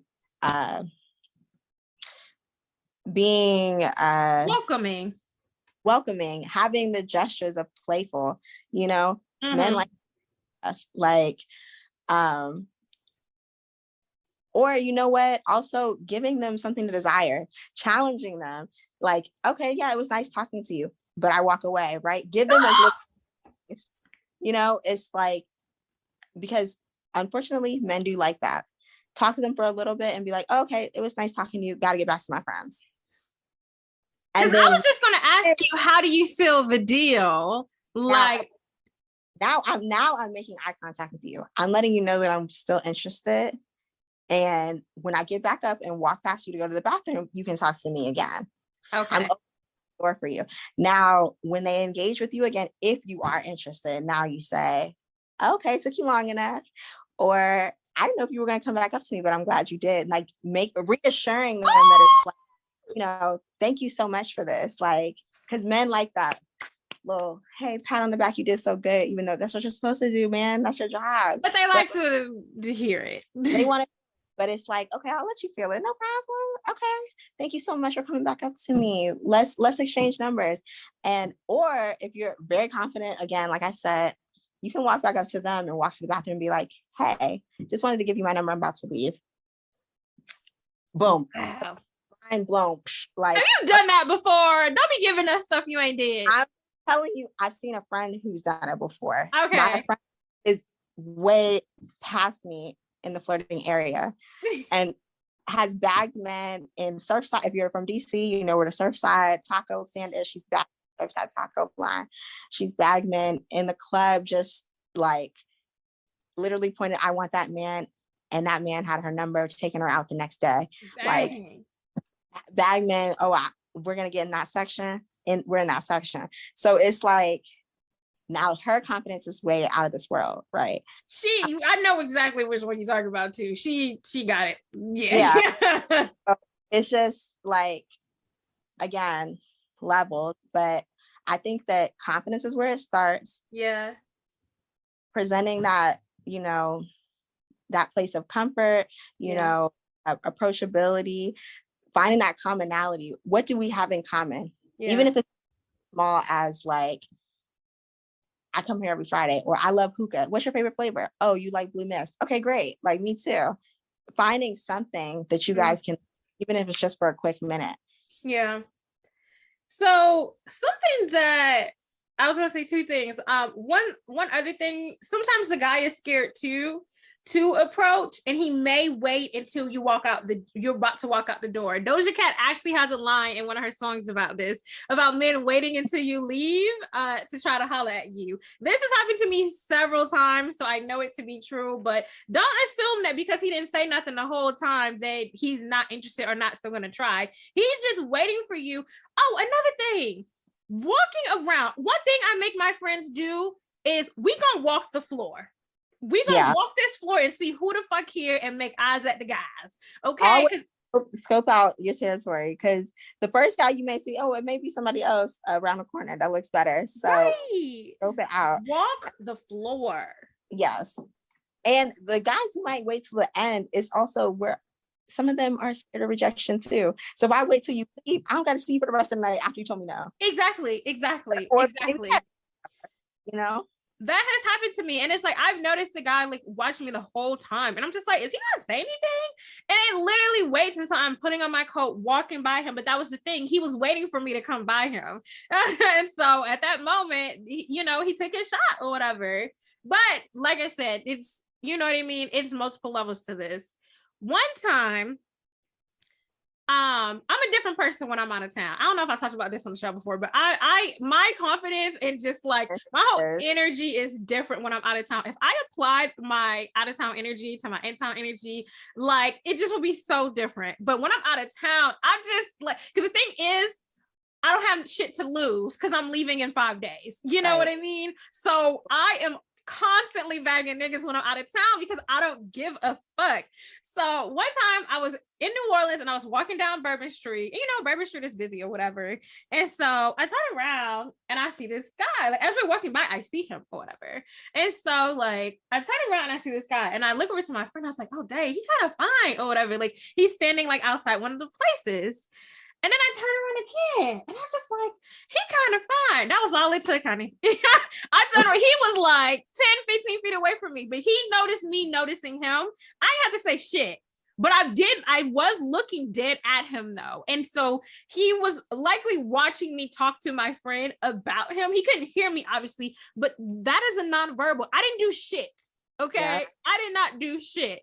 It was a nonverbal. He was buying me drinks and pizza 5 minutes later. Like, I didn't do nothing. I just turned around, I did a double take in theory. So double takes are okay. Put that in your, what we doing is giving y'all a toolkit right now. We giving me some toolkits too, but we giving toolkits right now. So put that in your toolkit too.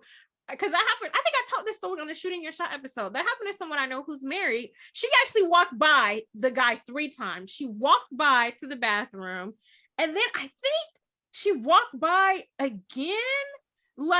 She walked by 3 times, and she said, if he don't say nothing this 3rd time, then I'm done. And sure enough, he did. They're married now with 2 kids. Yes. So you don't always, that's the thing. It's not always about the conversation. It's just giving the green light and showing I am looking at you. Right. And I'm not scared to look at you either. And I'm good on a look back now. Now I might not look back twice, but listen, y'all know my cute meat story is in Target. So I'm good at walking by a man in Target and turning my neck. And the thing is, what I will do sometimes is I will look to my left just a little bit, just to catch him and see if he's turned around. And when I see him turn around, then I turn all the way around. Because that's happened to me before too. I noticed a man checking me out. And then when I walk by him, he breaking his neck. So I turn around and just, The neck break though is a beautiful thing. It is. I think, the other thing, I mean, when you were talking about being in the club is putting yourself in their line of sight, dancing, going on the dance floor, or being in your area where you sitting at the lounge, while you're dancing, vibing, looking at him, then looking away, looking at him again, setting that tone, hey, I'm here, I'm having a good time. Because something we like to do is we like to go in our area and don't go nowhere else. Exactly. And you got to work that floor, honey. You got to scope out the scene, see who there, see what's going on, at least. Even especially if you have a section, or if you're in a section, most times if I'm in a section, it's because a nigga, took care of it. But if that's not the situation, you there for some friends or whatever, get out the section. Or depending on where you at, if you at Rose Bar or something, go to the other people that are in sections too. Because the way that they do sections at Rose Bar, all the section people are in the same area. You just got your own table. Exactly. Go over to the other section people too. Y'all all in this exclusive section area. Go over to them too and talk to them. But so that's more so your club scene, and that's a lot of verbal. What about online? So online is oh my God, it's a different beast, right? It is. Because it's very hard to read people's vibes, sometimes, and there's a fine line between flirting and being super suggestive, and it depends on what you want the outcome to be. But I mean, oftentimes, Jazmine and I have talked about scenarios of how to create that little soft banter, quick little responses of IG stories. Yep, IG stories, hopping in DMs, liking posts. That's the good old faithful one, is liking posts. And now they made a story easy for you. You can like stories. So it's that's true. I think that's even easier. I used to stick with the 3 You still do that? That's the old ages. I think that it's just easy to get somebody's attention that way. Consistent pictures back to back. You see my face sitting right there 3 times. But and then I also think that when you do get to a place where you're in somebody's DMs, or you're in somebody's text, or you're on an app, continuing conversation, asking them questions,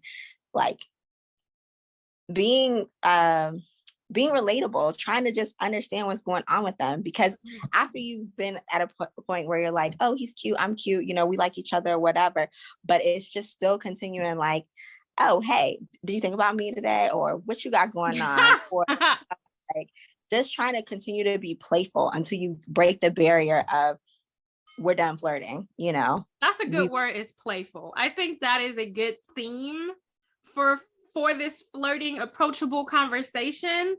It's just giving that fun, playful energy. Exactly. Like, I'm good. I learned this from someone else. I'm good for he'll say, oh yeah, I had a crazy day, blah blah blah, and I'll say something like, oh, I can't wait to hear about it. I can't wait to hear your voice, or like something like that. Like that be getting them going. You know what I mean? Like, I can't wait to hear your voice when you tell me all about it, and that's my signal. Ask for my fucking number. But like, but there's levels to this. Yes, and then even like voice notes now are a simple way to flirt. Like, did I get that from you? Yeah, I did. I like voice notes because I think that it's a quick way to be like, hey, this is what I sound like. This is what I got going on. Like, I want to know what you got going on. Or I was thinking about you, just sending you a note. Something cute, sweet, done, What you're asking for is for me to be nice, and I don't like that.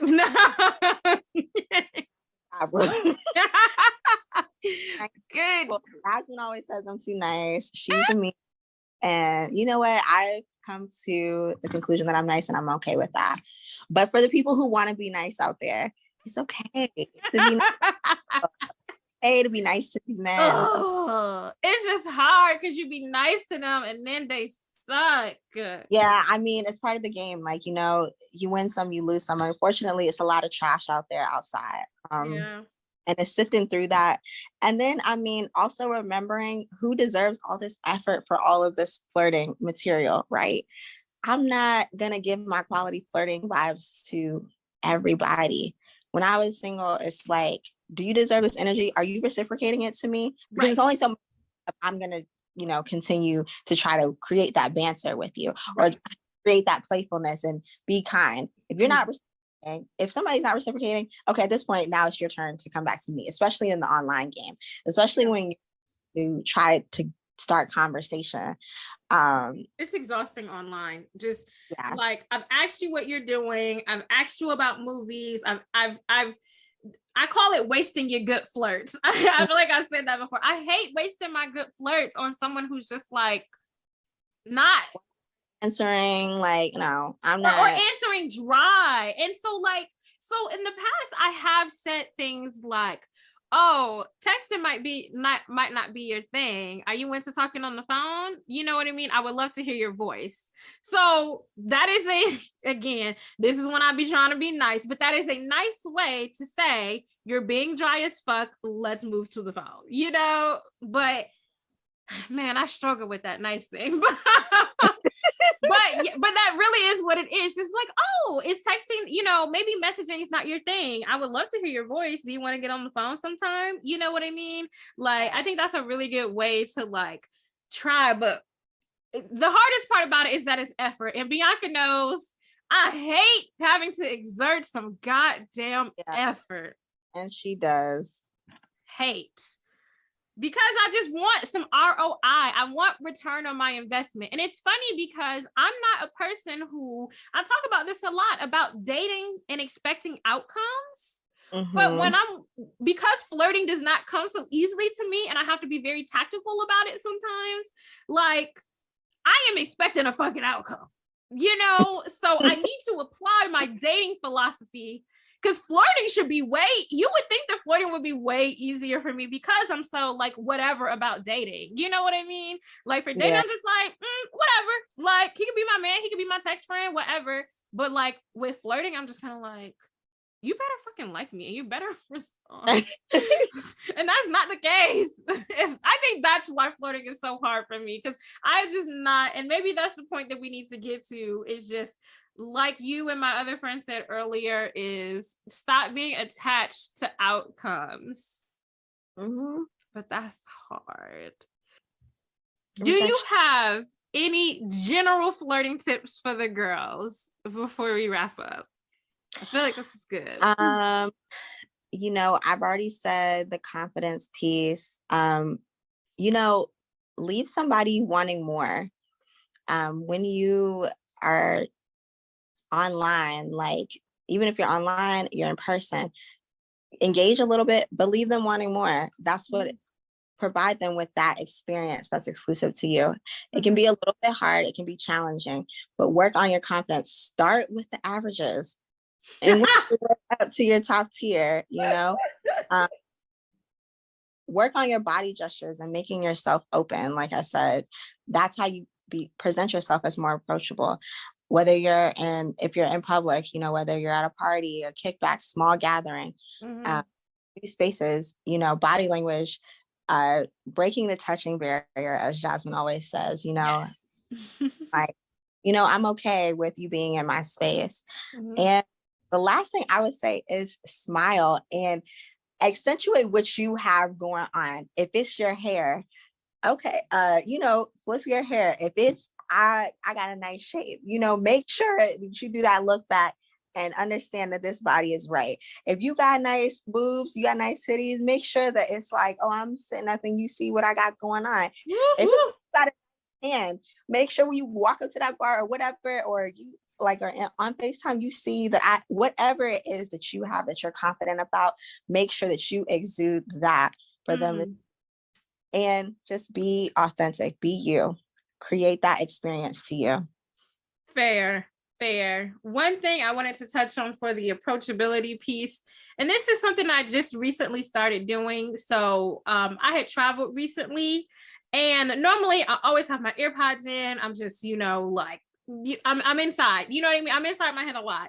And so I went to the airport, went through baggage, did all this stuff, no AirPods. And just because I was just trying to, like, it was very early in the morning and I was just trying to, you know, get to where I was trying to be.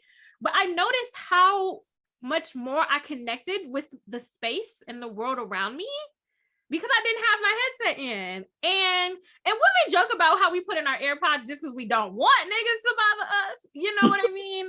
But just something about that experience, I was just kind of like, dang, like I was engaging with a lot of people, having lots of conversation. Something about me was more approachable, you know, because I was not walking around. So when you think about, we only talked about, you know, social functions, but when you think about the grocery store, like you said, your friend be talking to people at the taco trucks. When you think about these, you know, I know people who met their partner at the gas station. When you think about these different places that are not, don't narrow yourself down to social events because everybody's, I mean, hell, we just did the trivia, people meeting their bae through friends or at work. So do not narrow yourself down. How should we practice? Let's end there. How should we practice? You gave us some good tips.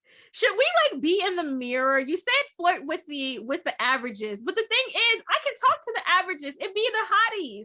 It be the fine niggas. Oh, I mean, if you can do the Issa Rae thing, do it. What's the Issa? The mirror, bitch. Okay, if you can do that, do it. But I think that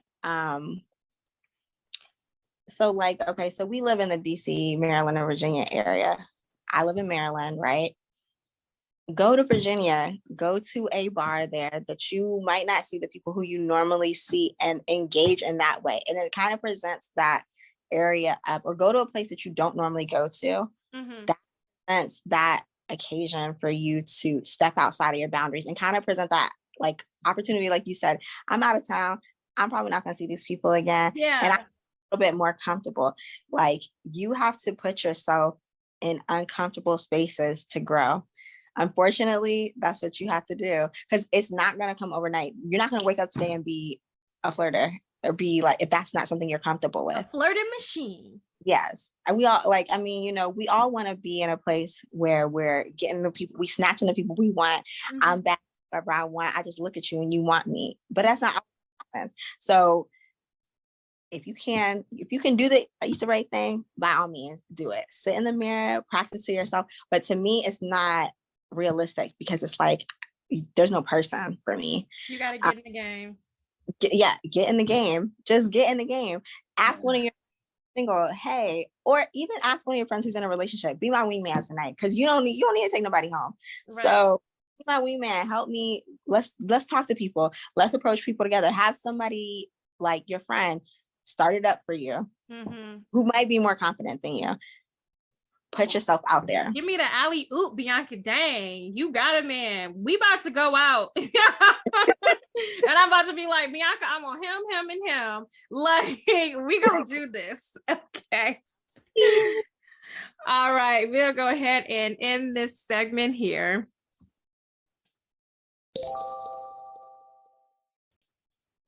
All right, guys, now it's time for the dating tip of the week. As you know, we have a guest. So, Lady B, would you do us the honors and give us a dating tip? So, recently I've been watching the Lizzo show on Amazon Prime. If you have not watched that, get into it because that's. But one of the things that I would say my dating tip would be is remember you are 100% that bitch. And if you're a man listening to this show, you are 100% that man. I know we kind of talked about it from a female's perspective, but understand you bring your experience to that person and you are valuable. And what you offer, nobody else on this earth can offer. 100% that bitch. I love it. That's your dating tip of the week. Now it's time for Down in the DMs. Whoop, whoop. All right. So if you have any questions, want to send me a letter, want to give me updates, email me at listentoyoursinglefriend@gmail.com with Down in the DMs in the subject. Lady B, I need a woman's name. Tiara. Okay. Tiara says, hey, Jazz, what are your thoughts on getting flued out? I live in Houston and this guy that lives in New York keeps asking me to come out and see him. My thought is, if you want to see me so badly, you'll fly out to me or get me a ticket to see you. What do you think? Is he just playing? Go ahead, Bianca. I'll let you go. What you got for Tiara? So I'm not against being flued out. So I feel like it goes both ways, right? How much do you trust him? Do you feel comfortable going there? Do you feel safe? If you don't feel safe, then yeah, suggest that he comes to see you. If you feel safe, spend that money. Like, have a good time. Have an experience. It might be a time of your life. You might meet your husband. You might meet, I had an experience where, I went somewhere for the first time on a very random type of trip, and it ended up being really great. And I know the story. That's why I'm laughing. Yeah. And so, I just think that sometimes you give people a chance, but it's all about go with your gut. I agree. I'm team get flued out. It sounds to me like you're looking more, Tiara, for like ways to get the ball rolling because you're asking is he just playing, and it's like I think she feels that way because it's like nothing's happened yet. So if you were interested in him in that manner, then you need to start putting some concrete things out there, like just saying, oh, I'm free in June. You know what I mean? Does June work for you? Which we like start putting, because if he maybe talking shit. So if he's talking shit, you will find that out really quickly as soon as you start throwing some dates out there. Because the moment them dates start rolling, then he's like, oh shit, oh she for real. You know what I mean? So now it depends on the guy. And it depends on your comfortability, but there are levels to the flued out. And I want to bring an IG baddie on the show who's like, does this, like all the time and be doing this shit with celebrities. Cause I really want to get the true flued out perspective. But most of us, it's normally like a regular guy that, got some spending money. And so they'll probably pay for the flight. I would only suggest using your own money to get your hotel room if you don't want to, but you need to set those terms before you even leave your state. Like, I'm going to be getting my own hotel room. That'll make me feel most comfortable. You also have to be prepared for him to say that he's not going to pay for your plane ticket. Cause right. I mean, can we keep it 100 here? If you're getting flued out, you're fucking. That's how I feel. I'm pushing 30. Be ready to do something sexual at the minimum. That's all I'm saying, because that's what men expect. So if you're getting flued out, you need to have that expectation in the forefront of your mind that this man is expecting that. Now, unless maybe you might get a little bit of wiggle room if you go half, right? Or what? That's when. But if he pays for the whole ticket, sis, you know what it is. You knew what it was when he signed up. Listen, and some of the girlies gonna be mad about this. I don't care. We grown. We are not teeny boppers. We're not, in our early 20s.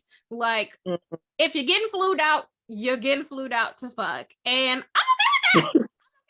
Ain't no problem. But I just need the girls to stop. Like, and I'm not saying that you have to have sex with him. I am saying the expectation is that sex will be occurring on this trip.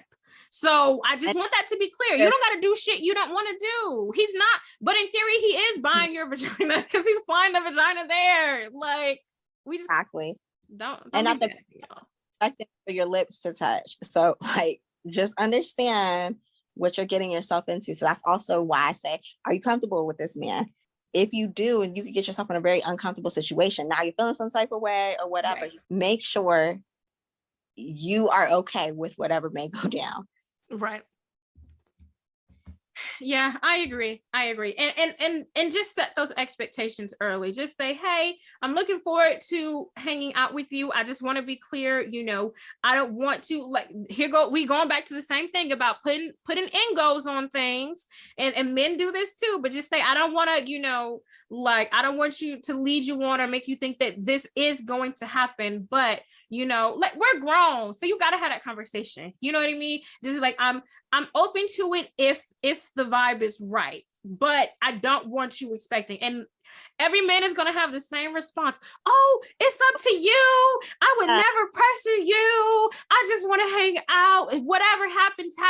I'm just, they're going to say the same. I promise. Ask me how I know. They're going to say the same shit. And as soon as you say that, they're going to immediately go into what I call fake gentleman mode. You know what I mean? Because they just want to get you there. With the lines. So if you need more advice on the lines of how to properly articulate that to the men, Jazmine can help you with that part. Because she's good with creating that sense of boundary. Yeah, I'm good with my words, particularly in written fashion. But yeah, you really do need to set that boundary. Now, if you like, oh, he fine, I can't wait to meet him in person, like, I'm trying to, bust it open, then cool. But just make sure you are, like I said, I just don't like the girls going into these situations like, oh, I hope he doesn't try anything. Girl, what did you do it? We grown. But I agree, like you said.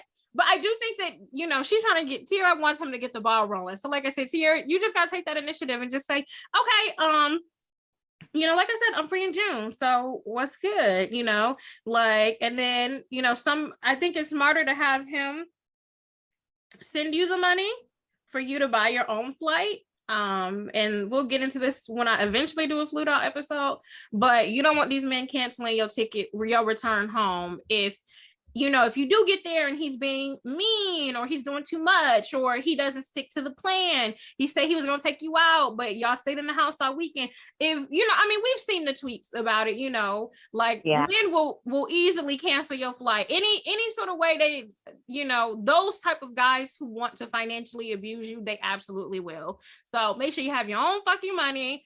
And my other thing is, like, make sure it's somewhere, like, everybody knows people in New York, I feel like. So have a backup plan. You know what I mean? Have your cousins, friends, whoever, just say, hey, I'm going to be here for these couple of days, just FYI, in case things don't work out with me and this guy. Have your location on. Yes. Also that, because niggas are crazy. So yes, there is a level of stranger danger with this, and there's a lot of things to consider, but it sounds to me like you're about it. And then if he comes to you, set that boundary. Do you want him staying at your house or not? Because stay at your house 100%. And if you're not okay with that, are you okay with chipping in with the hotel that he's saying, okay, well, I'm paying for my flight and I'm gonna have to pay for my hotel to stay here? Like, you gotta be a little bit amendable if you don't want him to stay in your house. That's how I feel. I know Jazmine will probably be like, oh, he coming here, he gotta pay for everything. That's exactly what I was gonna say. I feel to be okay with, like, if you aren't comfortable with him being in your space, potentially paying for a room night. Another thing I was gonna say, what Jazmine said about having a plan B, look up if you don't have anyone in the area, because you might not have any family or friends in New York. Look up what's close to where he lives in case you have to make an exit plan, in case you have to get your own hotel that night. Right. And be okay with being able to pay for that room to get have some money. The girls be tripping not having money going out of town, child. Y'all playing dangerous games. But yeah, with that fly in situation, I definitely was gonna say that, like, look, if he I mean, I had that conversation with this guy before. Like, unfortunately it didn't work out with that guy, but I definitely had that conversation. Now, this is a guy I had known for a long time, and we had dated in the past. So this was a reconnection. And he went to school here just like I did. And so he was talking about rekindling with me. And I said, well, if you come out here, because we connected when we were in college. And so he was talking about rekindling, and I'm just like, well, we need to get face to face. I'm not that girl you used to date when I was 18, 19. You know what I mean? So, you know what I mean? And I don't know if you're going to like the woman I am now. And I don't know if I'm going to like the man you are now. And I think you probably still on bullshit, which he was.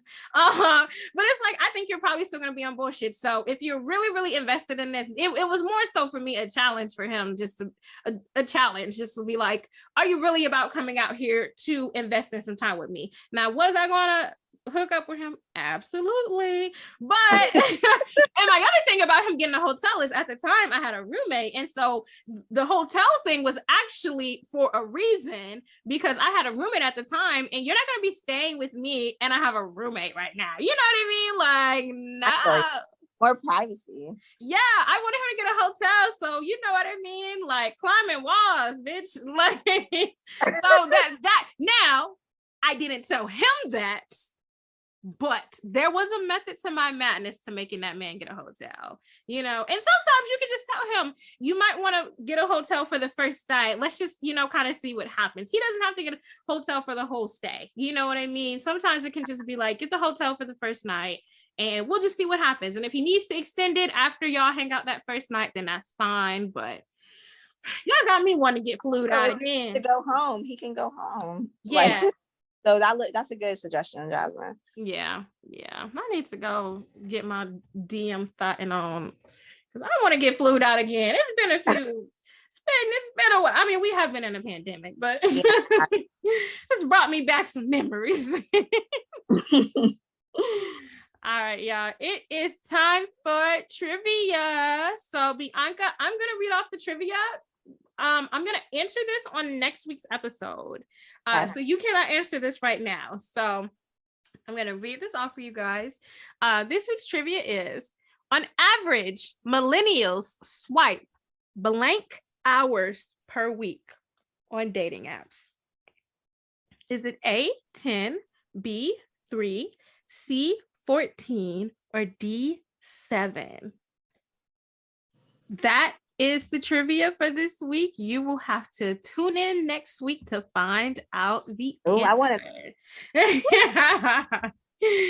All right, guys, we're gonna go ahead and wrap up this show. Lady B, thank you for blessing the podcast. She is a huge supporter of the show. Obviously, she's one of my friends, but you know, all of my friends don't be listening to the show. Y'all would assume that they would, but Bianca actually listens, and as you can tell throughout the episode, she was recalling things that I say on the show. So I just appreciate you, friend, for supporting me. You got my merch on. Like, I'm getting real sentimental right now, but I appreciate you and your support, and just listening to the show and being engaged with my platform. But you also, I recognize, you know, things in you, and I was just like, I needed you on this episode because, like I said, I have seen your ass in action. I have seen you. It's lethal, y'all. It's lethal. So hopefully Bianca has, you know, giving us some good flirting juju. We're going to take this all into consideration, put all these flirting tips into our toolbox, and I'm hoping to get some success stories out of this April challenge. I hope so too. I hope some people find, like, you know, at least some progress. Some progress.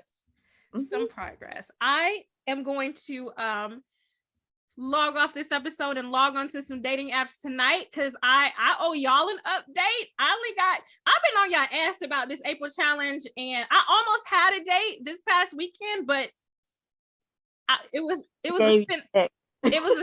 a spin the block situation. So And yeah, I almost had a date, but I decided not to spend the blizzy. So yeah. So I got how many days I got left? Like 16 days, 17 days left. Yeah, how much time?